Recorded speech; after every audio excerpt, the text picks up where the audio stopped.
Disney's Aladdin arrived on the Megadrive in 1993.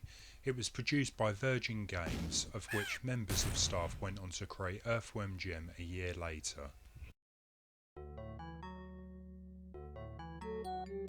Disney's Aladdin is a platformer that is based on the Disney film of the same name back in 1992. Like other games in the era, there was a Super Nintendo version that was a completely different game entirely and released by Capcom. The Sega game is held to higher regard by a lot of critics. The game follows the plot of the film pretty well. There are roughly 10 stages to play through, which represent each stage of the movie quite closely. Before each stage there is a short cutscene to get you involved with the plot. Starting off in Agrabah, you need to traverse across the rooftops and exit the stage. You can jump, use your sword and throw apples at enemies. You do have a limited supply of apples, but more can be found around the stage.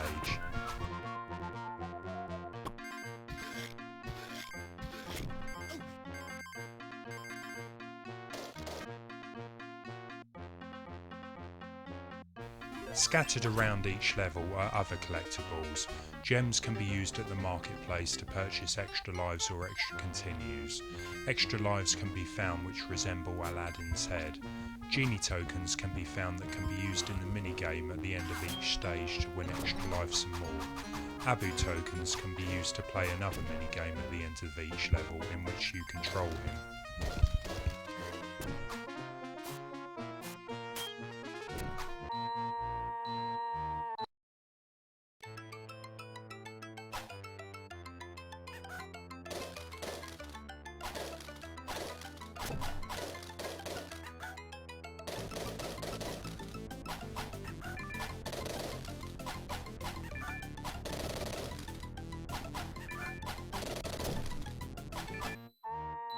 Some levels require you to complete a task to finish the stage.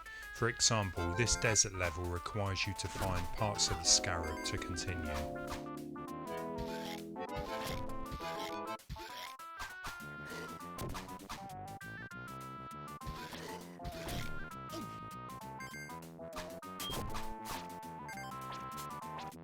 The game starts off relatively easy but ramps up quite considerably by the time you reach the later half of the game. There are some neat Disney touches added to the game.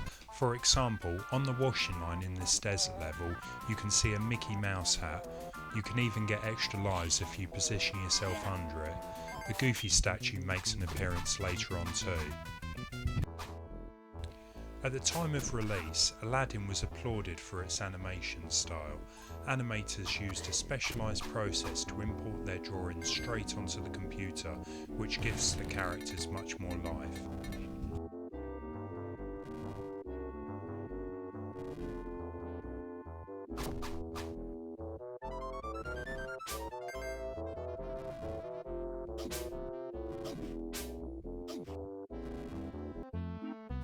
The game can get a little unforgiving at times.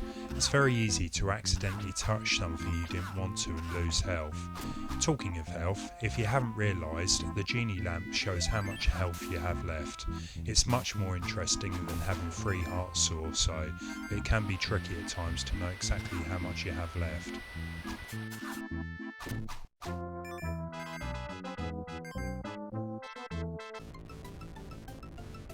When the game was released, whilst critics rated the game highly, they were disappointed with the fact that it didn't really do anything for the platform genre. It was still a very solid game, but besides great graphics and music, it didn't do much else that you couldn't find in any other platform.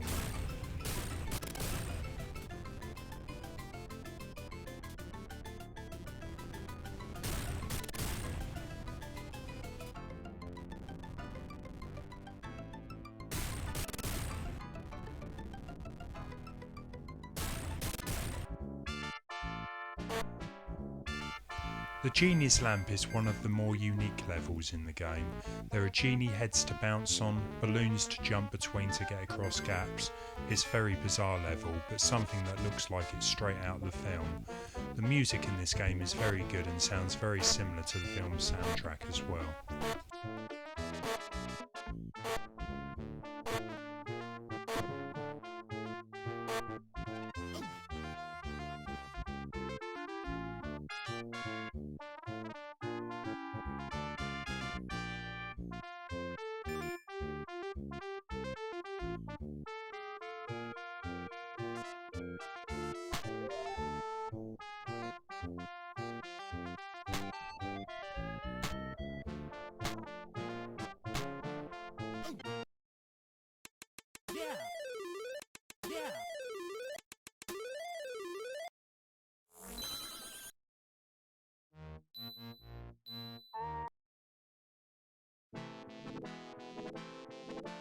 The magic carpet level is very different to the rest of the game. Making the carpet move up and down, you can avoid incoming obstacles. It is quite a tricky section in the game, and thankfully, if you have enough lives, you can pass the area after dying 3 times. There are quite a few collectibles to be added in this level, and it's a nice change to the platforming done in the rest of the game.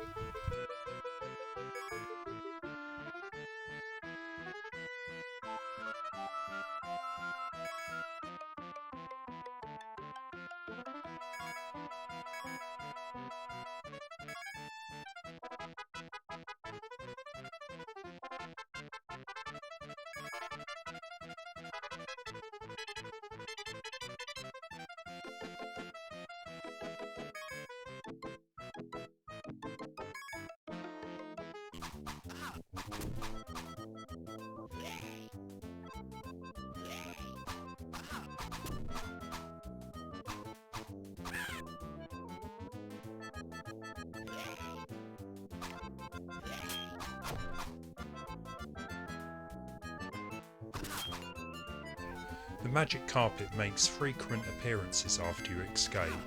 It moves you around the level to progress, as well as taking you to areas that have collectibles in.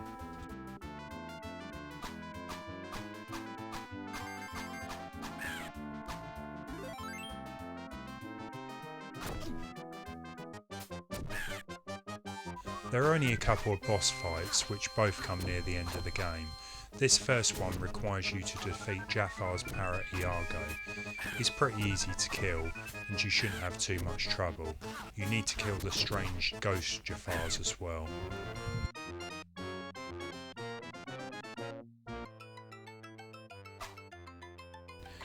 There was a port of the game to the NES, but only in Europe. A Game Boy version was also released and was ported to the Game Boy Color as well. PC and Commodore Amiga versions were also made, although some ports were better than others. A Sega Master System and Sega Game Gear version was also released a year later in 1994. However, it was completely different to the Megadrive version. Its gameplay was similar to the old game Prince of Persia and did not play anywhere near as well.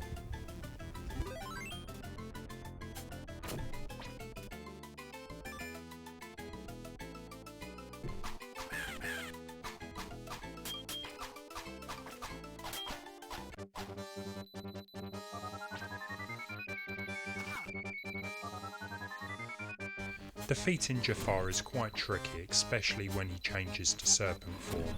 Be prepared to lose a lot of lives if you get this far.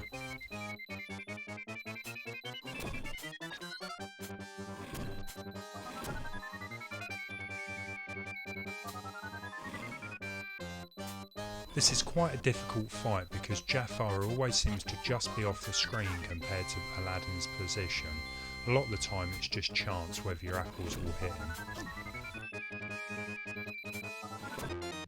And there you go. If you're a fan of the film, Aladdin is well worth playing. As I have said, the gameplay is a little unforgiving at times, but it's still one of the best platformers on the Sega Megadrive. If you have enjoyed watching the video, please subscribe and comment on the video. Thanks.